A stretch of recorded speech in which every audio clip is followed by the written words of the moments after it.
I think it's close. I really think it's close. I told everybody at RIT, you can come back to campus and work in your office. They waited, I said, no, there's dry, in the 10,000 summer, it was students nice, there. no mosquitoes, not rain, started raining. And they've been ever since. There they are. Yeah, you got it. Okay, I would call first. Because I really like to use it. And I always have to take out my instruction book for this new machine, because I always forget how I have to thread it. And my old one, it's just so easy. I don't know why the new one confuses me. But it would be nice to have two of those. Not that I sew a lot, but maybe I will. I've got to get rid of some sewing machines, I've got. Four, five, and nine. Does your work done and then people don't pick them up, or No, you just collect them? collect them, now we really need to put them down to collect. I guess you could post it on eBay. I've never done that. Or Craigslist or. Most of them, the ones I've got are old sewing, old singers,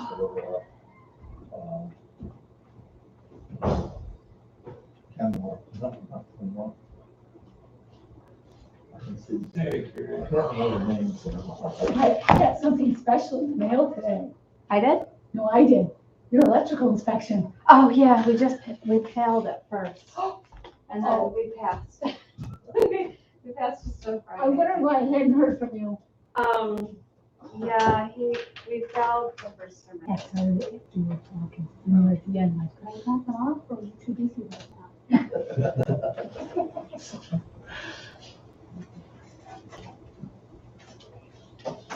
Is that 1 minute? Pardon? Take 1 minute. Good. Now you hit, you didn't need to call because so much. It wasn't everything. It's really.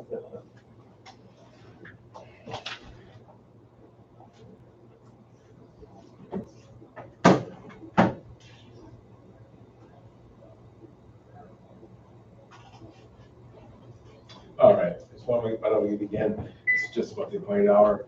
The fire exits are out the door to either end of the hall. The AED's kitty corner to the entrance is conference room across the hall. They have cell phones or pagers. Please shut them off for the duration of the meeting. And I'll ask Cheryl to take the roll, please. Clark Mahaney. Here. Janine Cobb. Here. Dave Welch. Here. Carrie Whipple. Here. Steve Rutherford. Here. Everybody get a copy of the minutes from the last meeting. Anybody have any corrections or adjustments to them or changes? All right, if not, take a motion to approve as written. I'll make a motion to approve. Okay, Sorry. okay, very good.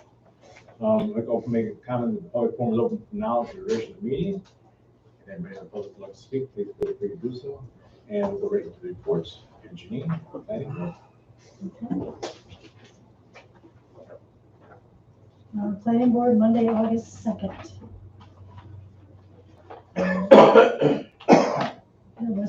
There was one public hearing. It was for a property split merge for R&H subdivision, 539 Chase Road and 517 Chase Road. The applicant was seeking a property split and merge of the two properties to make Lot 2 compliant with the current code for RVL zoning, which is a 2-acre minimum. The public hearing was open. There was no one present wishing to speak.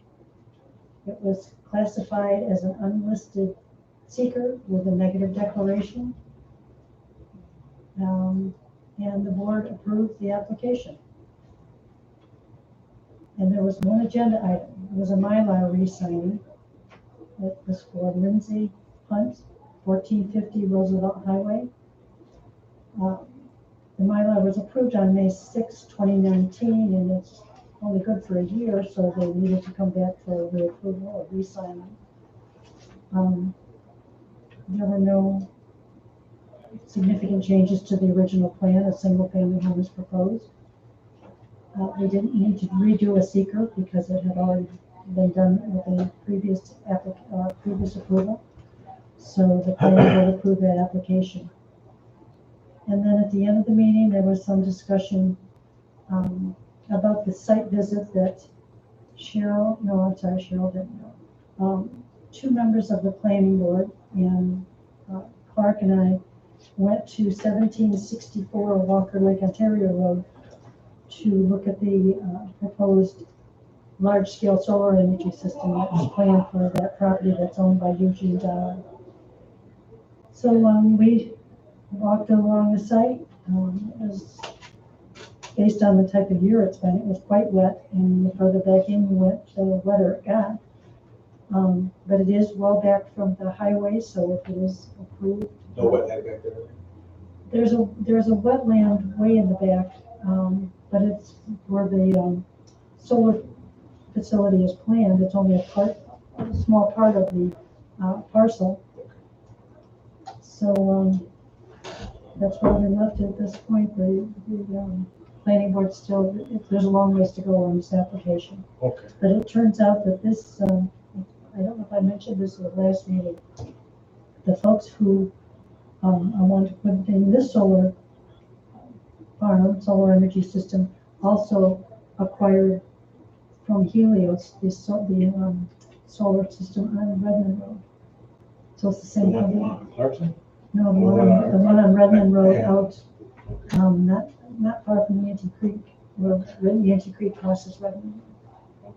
And that was fully approved by the planning board, and it never went anywhere. No, they never followed through on getting any of the permits, and then we didn't hear anything. And now we find out that this company that wants to put in the solar farm on Walker Lake, Ontario Road, also now owns the one on Redmond Road. So there's two in the works, but a long ways to go on this one. And I don't, Anything else? no, there wasn't anything else. There wasn't any discussion. Thanks, Janine. Anybody have any questions for Janine? If not, we'll go into the fishing advisory board. Yeah, for Fish Advisory Board, we got just a couple things. On the website, we're setting up a boat launch link so that people will know where all the boat launches are in Monroe County, both improved and unimproved, so that you can go in there and find a place to launch your kayak or car top boat or big boat and stuff, and that'll give you the info on that. The second thing we talked about quite a bit, Irondequoit Bay is classified as federal wetlands. And one of the problems that they're having right now with such low water is the weed growth is up above the surface now and is covering a very large part of the bay, especially for people to get to and from their docks. Now, the problem with it being a federal wetland is nobody can do anything about removing the weeds without a federal permit. Right. Federal permit is cost prohibitive for the average homeowner to do so. And I don't know if I heard right, they said something like $50,000 for the permit to go in and remove the weeds. And then you got, The whole bay couldn't be together, they come together for the whole bay. they could, They had a foundation or something. but then they'd have to go get the equipment to do that and go around. And usually by the time they get around the lake, they'd have to go around it a couple more times. Right.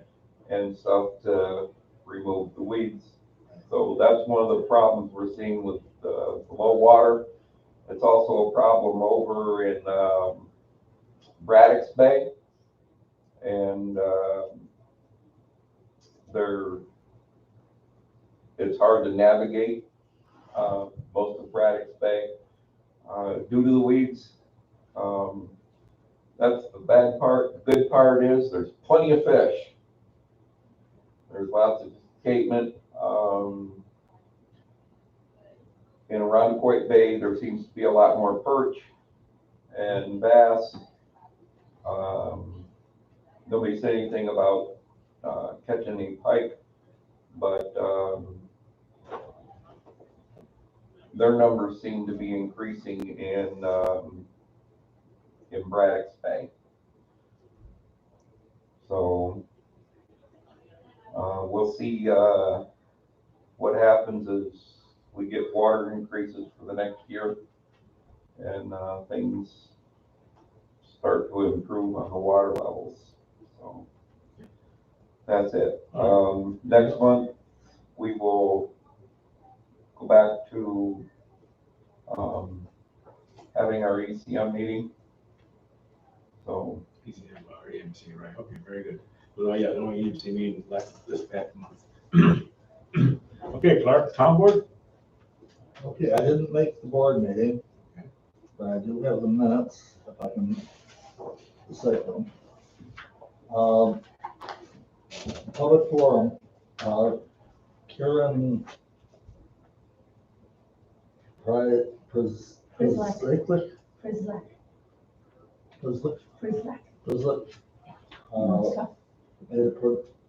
Made a presentation about problems she's been having with the property tax on seasonal home that she purchased at 6440 Shore Acres Drive. And some of the problems she's had was that she didn't get the bills, they were sent to the wrong address. And she had a lot of problems getting it straightened out, and she presented that. I don't know if did she present it, or did she just hand this over to the? She presented She to did the present. board and then she brought this in the next day. And then, That's all that property we looked at, Cheryl? That one? We didn't look at, Janine and I have looked at that property with the shed, Karen. Oh, Remember the shed that was going to be on Leachfield, on Oh, Shore Acres yeah. Drive? okay. We looked at that. Okay, Clark, go ahead. and then if I get to it here, Sharon Rosenthal presented before the board, talking once again about the, having, trailers on property on Nuco Drive, bringing that up once again and, saying that it isn't being enforced, the law isn't being enforced and should be, changed. There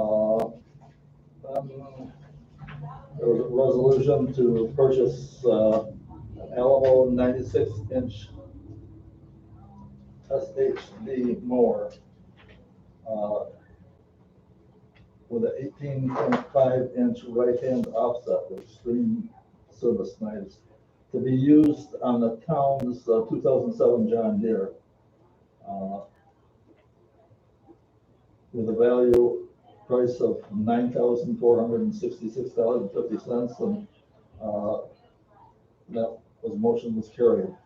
Also a resolution to purchase and install a standby generator at the Curtis Lane Sewer Lift Station for the purpose of providing power in the event of a grid loss of power, with purchase and installation to cost $22,860, and that motion was carried.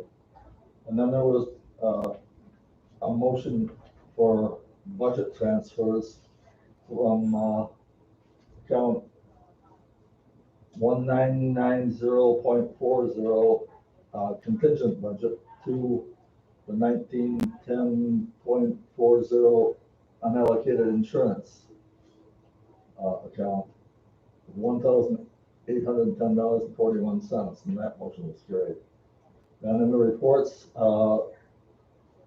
Supervisor Peters said that he received the first installment of the ARPA money of $457,477.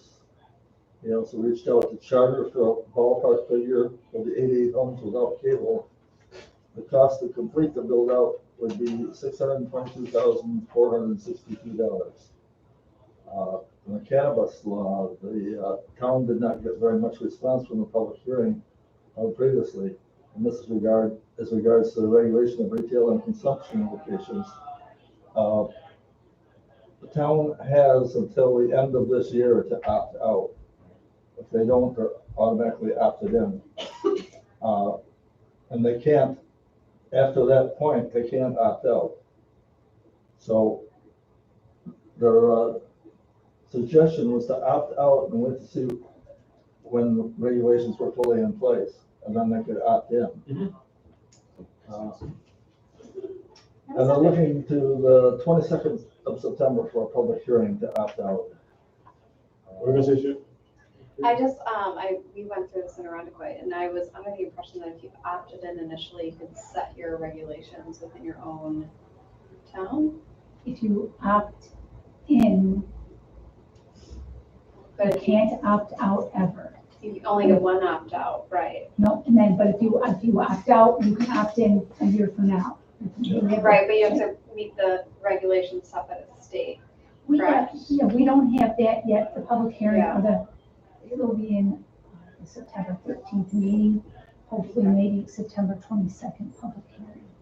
The thing is, if you don't opt out, they gotta do it by the end of this year. Right. I think Terry's situation was that if you opt in, you can go by your own regulations. Yeah, you set like your own standards and Or you regulations. opt out and opt in, and you gotta go by the state standards. Correct. That's what she said. But that'll come out at the hearing. It'll come out. And one of the things they gotta take, they wanna take into consideration, if you opt out and you don't ever opt in, you just stay opted out, the town will not reap any benefits from the taxes that take it Right. received. So eventually they're probably gonna opt in at some point. No? They said the minimum money coming in, it was minimal, the money that would come into us because it's such a small town. 3% Yeah, something like that. 3% of what's collected. But it's only what's collected in your side, in your town, not what's collected state law. I'm not telling you, John. All right, very good.